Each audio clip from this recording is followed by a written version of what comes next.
அலுவலக பணியாளர்களுக்கும் மற்றும் இதர கிளப் பகுதியினர் அனைவருக்கும் காலை வணக்கத்தை தெரிவித்துக் கொள்கிறேன்.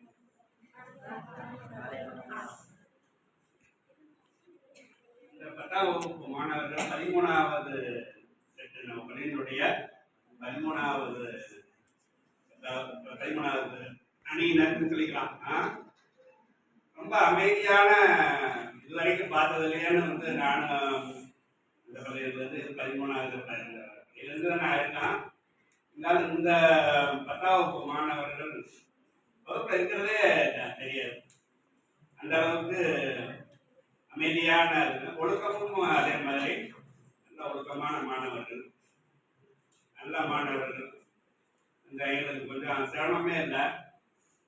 10ஆவது சில செட்டுகளுக்கு ரொம்பவும் சிரத்தை எடுத்து வந்துடும்.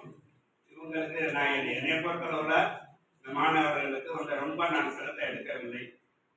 ஏன்னா நல்லா ஓரளவுக்கு நல்லா படிக்கிறாங்க, நல்ல மதிப்பெண் வாங்கினாங்க.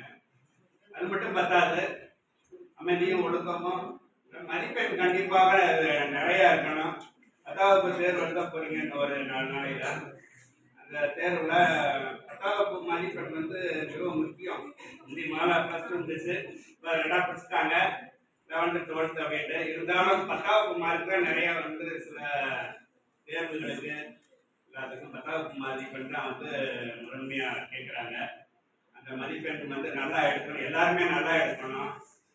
பாஸ் ஆகிறது மட்டும் முக்கியம் கிடையாது.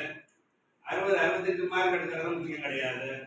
ஒரு 70க்கு மேலே 75க்கு மேலே குறைந்தபட்சம் அனைவரும் 350 மதிப்பெண்ணுக்கு மேலே இருந்ததுனா தான் அந்த 10ஆவது நம்ம படித்ததுக்கான ஒரு அத்தாட்சி.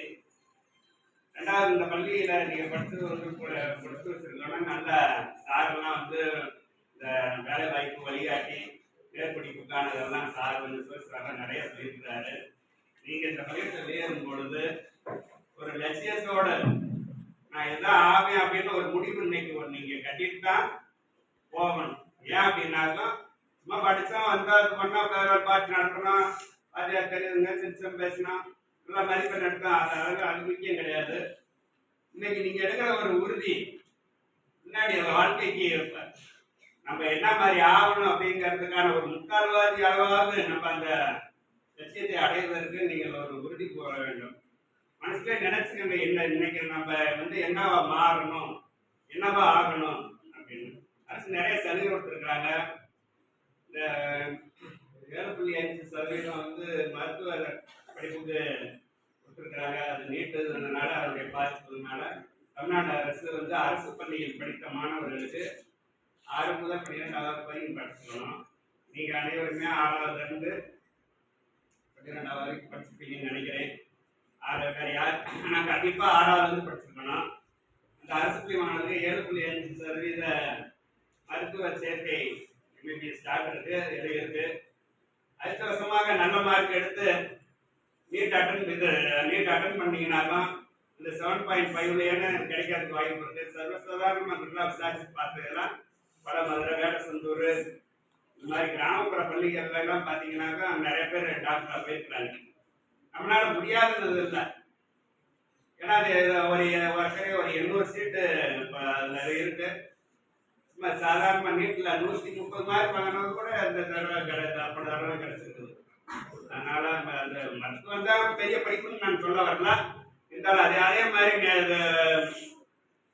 பொறியியலும் சரி, மற்றபடி இந்த வணிகவியல் இந்த மாதிரி கொஞ்சம் செலக்டிவாக எடுத்து நம்ம முன்னேறணும் அப்படின்னு ஒரு லட்சியத்தை நீங்கள் அணிஞ்சிருந்தீங்கன்னா தான் அதான் எங்களுக்கு பெருமை.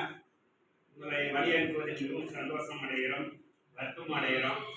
அதனால் உங்களுடைய பள்ளி வாழ்க்கை இன்னும் நல்லபடியாக தொடர்ந்து நல்லபடியாக மதிப்பெண் பெற்று இனிதொரு வாழ வாழ்த்துகிறேன், பாராட்டுகிறேன். நன்றி, வணக்கம்.